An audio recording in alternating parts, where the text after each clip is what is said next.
Welcome to prime nine desk analysis. నేను రాజు. Pastor Praveen పగడాల ఆయన చనిపోయినటువంటి అంశానికి సంబంధించి ఇప్పుడు రెండు తెలుగు రాష్ట్రాల్లో కూడా దీని మీద ఒక జోరైనటువంటి చర్చ నడుస్తుంది. అంతేకాకుండా అనేక రకాలైనటువంటి అనుమానాలు కూడా హల్చల్ చేస్తూ ఉన్నాయి. అయితే ఇక్కడ మత విద్వేషాలు అనేటటువంటి అంశాల జోలికి వెళ్లకుండా, మత విద్వేషాలను రెచ్చగొట్టకుండా ఇక్కడ జరిగినటువంటి అంశాలను ఖచ్చితంగా కూలంకషంగా తెలుసుకోవాల్సినటువంటి బాధ్యత ప్రతి ఒక్కరికి ఉంది. సో నేను ఆయనకు సంబంధించినటువంటి మతం కాదు, సో నాకేం సంబంధం అనేటటువంటి అంశాలు కాకుండా ఒక వ్యక్తి, అంతేకాకుండా ఆయన అనేక రకాలైనటువంటి అంశాల పట్ల సమాజాన్ని ప్రభావితం చేసినటువంటి వ్యక్తి ప్రవీణ్ పగడాల. మరి ఆయన చనిపోయినటువంటి నేపథ్యంలో ఖచ్చితంగా దీని మీద ఒక చర్చ నడవాలి. అది వాస్తవమా కాదా అనేటటువంటి తెలుసుకునేది మాత్రం పోలీసులు చేస్తున్నటువంటి దర్యాప్తు ద్వారానే ఆయనది హత్యనా లేకపోతే ప్రమాదమా, యాక్సిడెంటా లేకపోతే ఇన్సిడెంటా అనేటటువంటి విషయాలు తెలిసే ఉన్నాయి. అయితే అంతకంటే ముందు నేను ప్రవీణ్ పగడాల గారి గురించి కొన్ని అంశాలు మీ దృష్టికి తీసుకురావాలనుకుంటున్నాను. ప్రవీణ్ పగడాల ఈయన వచ్చేసి ఒక ఫాస్టరు. ఆయన హైదరాబాద్లో నివాసం ఉంటున్నారు. హైదరాబాద్లో నివాసం ఉంటూ ఎస్పెషల్లీ అక్కడ ఆయన కొన్ని ఐటీ కంపెనీస్ కూడా ఉన్నాయి. ఐటీ కంపెనీస్ ద్వారా వచ్చేటటువంటి ఆదాయంతో క్రైస్తవానికి సంబంధించినటువంటి దాన్ని ప్రబోధం చేస్తూ, మరోపక్క అసలు మనిషి అంటే ఏంటి, మానవత్వం ఏంటి అనేటటువంటి అంశాలన్నిటి పట్ల కూడా ఆయన అన్ని సమాజాల్లో కూడా వెళ్తూ ఆయన మాట్లాడుతూ ఉంటారు. అయితే ఈ సందర్భంలోనే ఎస్పెషల్లీ ఆయన స్థానికత అంటే ఆయనకు సంబంధించినటువంటి స్వస్థలం వచ్చేసి ఆంధ్రప్రదేశ్లో ఉన్నటువంటి కడప జిల్లా. అయితే ఆయన ఉస్మానియా యూనివర్సిటీలో చదివారు. అంతేకాకుండా ఆయనకి హైదరాబాద్లో ఇందాక చెప్పినట్టు ఐటీ కంపెనీలు ఉన్నాయి. అంతేకాకుండా ఆయన తన పదునైనటువంటి మాటలతోటి, ఆయన డిబేట్స్లో ఆయన మాట్లాడేటటువంటి స్పష్టమైనటువంటి పదజాలంతో ఆయన చాలా వరకు కూడా ఫేమస్ అయ్యారనమాట. ఆయనకు ఒక యూట్యూబ్ ఛానల్స్, సోషల్ మీడియాలో కావచ్చు. అంతేకాకుండా ఆయన మాట్లాడేటువంటి పదునైన మాటలు ఆయన్ని ఈ స్థాయికి తీసుకొచ్చినటువంటి సిచ్యువేషన్. దీంతోపాటు కొన్ని డిబేట్స్ చేశారు ఆయన. కొన్ని హిందువులతోటి, కొన్ని ముస్లిమ్స్ తోటి ఆయన డిబేట్ చేసినటువంటి పరిస్థితి. అలా చేసేటటువంటి సందర్భంలో ఆయన నిస్పష్టంగా తన భావాలను చెప్పారు. ఇక్కడ నేను మళ్ళీ చెప్తున్నాను, మతాల జోలికి, మత విద్వేషాల జోలికి మనం వెళ్లేందుకు అవకాశం లేదు. అయితే ఇక్కడ ఎలా ఉందంటే ఈ నెల 24వ తేదీన ఆయన హైదరాబాద్ నుంచి బయలుదేరి రాజమండ్రికి వస్తున్నారు. రాజమండ్రికి 10 కిలోమీటర్ల దూరంలో ఉన్నటువంటి కొవ్వూరుకి సమీపంలో ఒక క్రైస్తవ సమాజానికి సంబంధించినటువంటి సభ ఉంది. ఆ సభలో ఆయన అటెండ్ అయ్యేందుకు వస్తూ ఉన్నటువంటి సిచ్యువేషన్. సో ఆ సందర్భంలో ఈ ఇన్సిడెంట్ జరిగింది. అయితే వాస్తవంగా ఇక్కడ మనం చూడాల్సినటువంటి విషయం ఏంటంటే ఇప్పటికే క్రైస్తవ సమాజం దీని మీద చాలా సీరియస్గా ఉంది. ప్రవీణ్ పగడాల గారి మృతికి గల కారణాన్ని ఖచ్చితంగా బయటపెట్టాలి. ఇది హత్య అయ్యి ఉండొచ్చు, ఎందుకంటే అక్కడ ఉన్నటువంటి పరిస్థితులను బట్టి చూస్తుంటే ఇది హత్యగా అనుమానం ఉందని చెప్పేసి వాళ్ళు చెబుతుంటే, మరొక పోలీసులు కూడా దీని పట్ల కొన్ని అనుమానాలు వ్యక్తం చేశారు. అంతేకాకుండా అక్కడ జరిగినటువంటి సంఘటనలు, దొరికినటువంటి సీసీ ఫుటేజ్ను బట్టి కొన్ని అంశాలను కూడా వాళ్ళు చెప్పినటువంటి పరిస్థితి ఉంది. ఇక్కడ మనం తెలుసుకోవాల్సినటువంటి విషయం ఏంటి అంటే వాస్తవంగా ఇక్కడ 11 నిమిషాలు అది చాలా కీలకంగా ఉంది. ఎందుకంటే సీసీ ఫుటేజ్ కానీ మనం కానీ చూస్తే 11 గంటల 31 నిమిషాలకి ఆయన కొవ్వూరు టోల్ గేట్ని దాటుతూ ఉన్నారు. సో అప్పుడు ఒక సీసీ ఫుటేజ్ అక్కడ మనకు కనిపించింది. కరెక్ట్గా ఇన్సిడెంట్ దాదాపు 11:42 ఆ టైంలో జరిగింది. అయితే ఈ 11 నిమిషాల టైంలో ఏం జరిగింది అనేది ఇప్పుడు చాలా కీలకంగా మారినటువంటి పరిస్థితి.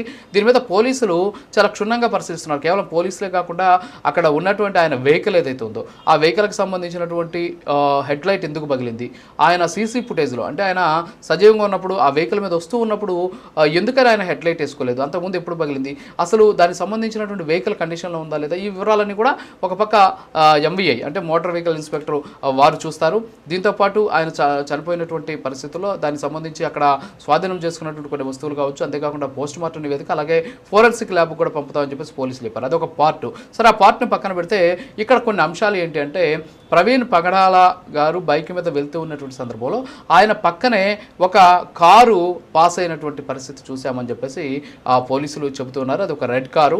సో ఆ రెడ్ కార్ పాస్ అయింది. సో ఆ రెడ్ కార్ ఎవరిది అనేది తెలుసుకునేటువంటి ప్రయత్నం చేస్తున్నాం. అక్కడ మాత్రం ఒక చిన్న అనుమానం వ్యక్తమవుతుంది. దాంతోపాటు కొన్ని వెహికల్స్ అంటే దాదాపు ఒక 6-7 వెహికల్స్ ఆ టైంలో పాస్ అయినటువంటి కూడా గుర్తించారు. దీంతోపాటు సీసీ ఫుటేజ్ కానీ మనం కానీ చూస్తే ఇటువైపు సీసీ కెమెరా ఉంది, ఎక్కడ మన పెట్రోల్ బంక్ దగ్గర, అయితే సంఘటన జరిగిన చోట. అయితే అవతల వైపు రోడ్లో ఒక బస్సు పాస్ అయినటువంటి జస్ట్ ఫ్యాక్షన్ ఆఫ్ సెకండ్స్లో ఒక ధూళితో కూడా అంటే ఒక మట్టి ఇసుక లేసినట్టు అక్కడ ఒక 10 అడుగుల లోతులో ఆయన పడ్డట్టు కనిపిస్తుంది అనమాట ఆ విజువల్స్లో. సో దాన్ని బట్టి బట్టి చూస్తుంటే ఆయన 10 అడుగుల అంటే ఒక 7-8 అడుగుల లోతులో ఉన్నటువంటి ఒక దాంట్లో పడ్డారు. ఆయన పడిన వెంటనే కూడా ఎవరు కూడా చూసుకోవాలి ఉదయం వరకు కూడా, ఎందుకంటే చూసేటువంటి పరిస్థితి లేదు, అక్కడ జనసమ్మర్దం లేదు, కేవలం వెహికల్స్ వెళ్తూ ఉంటాయి వస్తూ ఉంటాయి కాబట్టి. సో మనుషులు నడిచిపోతూ ఉంటే ఎవరైనా గుర్తించి ఉండేవారు, అసలు ఏం జరిగింది అనేది తెలిసేది ఒకవేళ ప్రమాదం అయి ఉంటే. సరే దాన్ని పక్కన పెడితే ఇక్కడ కొన్ని అనుమానాలను వ్యక్తం చేస్తున్నారు. ఏంటి అనుమానాలు అంటే, ఆయన మృతదేహం పక్కనే ఒక చెక్క ఉంది, ఆ చెక్కకి బ్లడ్ అయి ఉంది. అంటే దీన్ని ఏమంటారంటే క్రైస్తవ సమాజం నుంచి ఇప్పుడు ఎవరైతే ఆయన హత్య అనేసి కొంతమంది చెబుతూ ఉన్నారో వాళ్ళు ఏమంటున్నారంటే, ఆ చెక్క ఉంది, ఆ చెక్క మీద బ్లడ్ ఉంది కాబట్టి ఈ చెక్కని ఆబ్జెక్ట్గా వాడి ఉండొచ్చేమో అనేటటువంటి అనుమానాల్ని వాళ్ళు వ్యక్తం చేస్తున్నారు. ఇంకో పక్క ఆయన మృతదేహం పైన బైక్ ఉంది, అంటే ఎప్పుడైనా యాక్సిడెంట్ కానీ జరిగితే ఒక పక్క బాడీ పడుతుంది, అలాగే ఒక పక్క బైక్ పడుతుంది అని చెప్పేసి ఆ క్రిస్టియానిటీకి సంబంధించి కొంతమంది సోదరులు నిన్న అక్కడ మీడియాతో మాట్లాడుతూ కావచ్చు, అంతేకాకుండా అక్కడ డిస్కస్ చేసుకుంటూ ఉన్నటువంటి పరిస్థితి, దాని మీద చాలామంది కూడా రియాక్ట్ అయినటువంటి సిచ్యువేషన్. అయితే ఇక్కడ ఆయన మీద బండి ఉండడం అనేది ఒక అనుమానం, దీంతోపాటు బ్యాక్ టైర్కి అలాగే దానికి సంబంధించిన గార్డ్ ఉంటుంది ఆ వెహికల్కి, ఆ గార్డ్కి కూడా బ్లడ్ ఎలా అయ్యింది అనేసి కూడా వాళ్ళు చెబుతూ ఉన్నారు. సో ఇది ఒక వర్షన్, అంటే ఫాస్టర్లో కావచ్చు, అంతేకాకుండా క్రైస్తవ సమాజం చెప్తున్నటువంటి వర్షన్ ఇది. ఇంకొక వర్షన్ ఏంటి అంటే, ఆయనకి చాలామందితోటి అంటే ఆయన అనేక రకాలైనటువంటి అంశాలను విభేదించారు. గతంలో ముస్లింలకు సంబంధించినటువంటి ఆచార వ్యవహారాలకు సంబంధించినటువంటి అంశాలను ఆయన విభేదించారు, అలాగే ఆర్ఎస్ఎస్కి సంబంధించినటువంటి విధానాలను ఆయన విభేదించారు. కాబట్టి సో ఆ కోణంలో ఏమైనా సరే దీంట్లో కుట్రదాగి ఉంది, ఆయన్ని సజీవంగా లేకుండా చేసేటటువంటి ప్రయత్నం జరిగిందేమో అనేటటువంటి అనుమానాలు కూడా వీళ్ళు వ్యక్తం చేస్తూ ఉన్నటువంటి సిచ్యువేషన్ ఉంది. దీంతోపాటు ఆయన ఒక హెల్మెట్ వేసుకున్నారు, హెల్మెట్ వేసుకుంటే మొహం అంతా కూడా ఛిద్రమైనటువంటి పరిస్థితి, అంటే మొహం మీద గాయాలు ఉన్నాయి. మరి హెల్మెట్ వేసుకుంటే మొహాన్ని గాయాలు అయ్యాయి అనేసి కూడా అడుగుతున్నారు. అయితే అది హాఫ్ హెల్మెట్ కాబట్టి అది ఎలా జరిగింది అనేటువంటి దాని మీద పోలీసులు పోస్ట్ మార్టం నివేదిక అలాగే ఫోరెన్సిక్ నివేదిక వస్తే మాత్రం ఖచ్చితంగా వాస్తవాలు తెలిసేటటువంటి పరిస్థితి ఉంది. అయితే ఇక్కడ కొన్ని అంశాలను మనం మాట్లాడాలి, ఎందుకంటే గతంలోనే ఆయన ఒక వీడియోలో కూడా మాట్లాడుతూ చెప్పారు, అంతేకాకుండా ఒక పోస్ట్ చేశారు ఆయన సోషల్ మీడియాలో అని చెప్పి కూడా చెబుతున్నారు, తనకు ప్రాణహాని ఉంది అని చెప్పేసి ఆయన గతంలో చెప్పారని కూడా చెబుతున్నారు. అయితే అవన్నీ కూడా పక్కన పెడితే వాస్తవంగా అయితే ఈయన ఒక ఎవాంజలిస్టు, ఎక్కడ కూడా ఆయన మతపరమైనటువంటి అంశాలను మతపరమైనటువంటి ద్వేషాలను విద్వేషాలను రెచ్చగొట్టకుండా మనిషి అనే వాడు ఎలా ఉంటాడు, మనిషి అనేటటువంటి జీవనం ఎలా సాగాలి, మనిషి ఎలా బ్రతకాలి, మానవత్వం ఎలా ఉండాలి అనేటువంటి అంశాల పట్ల ఆయన ఎక్కువగా కూడా ఆయన స్పీచ్లు ఉంటాయి. దీంతోపాటు ఎస్పెషల్లీ కొన్ని అంశాలను ఆచారాలను ఆయన కొన్నిట్లో విభేదించారు కూడా. సో ఈ నేపథ్యంలోనే ఈ హత్య జరిగి ఉండవచ్చేమో అనేసి అనేక రకాలైనటువంటి వాటి మీద భారీ ఎత్తున దీని మీద చర్చ అయితే నడుస్తుంది. అంతేకాకుండా ఆందోళన కూడా జరుగుతూ ఉన్నటువంటి పరిస్థితి. అంతేకాకుండా ఆయన పదునైన మాటలతోటి చేసినటువంటి డిబేట్స్ చాలా ఉన్నాయన్నమాట, అంటే హిందూస్ కావచ్చు, అంతేకాకుండా ముస్లిమ్స్కి సంబంధించినటువంటి డిబేట్లో కూడా ఆయన పాల్గొనే సందర్భంలో ఖచ్చితంగా ఎవరి వర్షన్ వాళ్ళు చెబుతుంటారు. ఇక్కడ మతపరమైనటువంటి అంశం అనేది కాకుండా ఎవరి వర్షన్ వాళ్ళు చెబుతూ ఉంటారు. అలా వర్షన్ చెప్పినటువంటి నేపథ్యంలోనే కొంతమంది ఆయన విభేదించి ఉండవచ్చు. సో ఆ కారణంగానే ఏదైనా హత్య జరిగి ఉండవచ్చు అనేటటువంటి అనుమానాలు కూడా వ్యక్తమవుతున్నాయి. సరే ఇవన్నీ కూడా పక్కన పెడితే మనం ఆ 11 నిమిషాలు ఏం జరిగింది అనేది ఇక్కడ చాలా కీలకమైనటువంటి అంశం. ఆయన కొవ్వూరు టోల్ ప్లాజాలో 11 గంటల 31 నిమిషాలకు ఆయన బయలుదేరితే ఇన్సిడెంట్ జరిగింది వచ్చేసి 11 గంటల 42 నిమిషాలు, అంటే మధ్యలో 11 నిమిషాలు. సో ఈ మధ్యలో ఉన్న 11 నిమిషాల్లో ఏం జరిగింది, సో ఆయన ఎవరెవరు ఆ టైంలో ఆ వెహికల్తో పాటు కొవ్వూరు టోల్ గేట్ దాటినటువంటి వెహికల్స్ ఏమున్నాయి, అంతేకాకుండా కొవ్వూరు టోల్ గేట్ దాటేటటువంటి సందర్భంలో ఆయన హెడ్లైట్ లేదు, ఆయన ఒక ఇండికేటర్ వేసుకొని మాత్రమే వస్తూ ఉన్నటువంటి పరిస్థితి.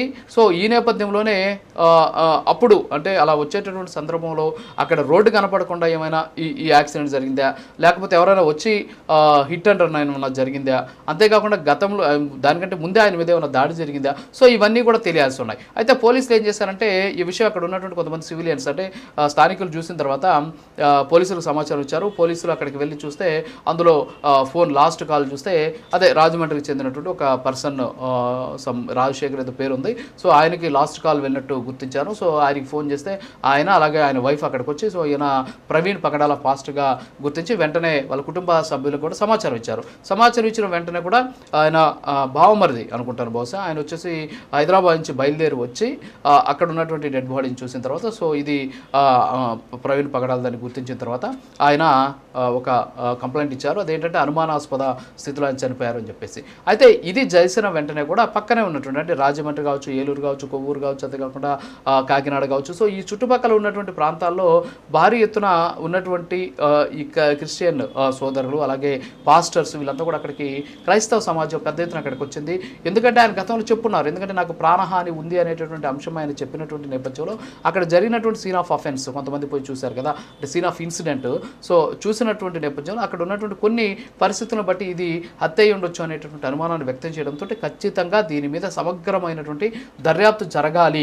ఎందుకంటే ఈరోజు క్రిస్టియన్ సమాజం మీద ఈ మతపరమైనటువంటి అంశాల్లో ఇలాంటి సంఘటనలు జరగకుండా అలాగే జరిగేటువంటి సందర్భంలో వాళ్ళ మీద కఠిన చర్యలు తీసుకోవాలి అని చెప్పేసి క్రైస్తవ సమాజం అంతా కూడా డిమాండ్ చేసింది. దాదాపు 2 రోజుల పాటు రాజమండ్రిలో దీని మీద పెద్ద ఎత్తున ఆందోళనలు కూడా జరిగాయి.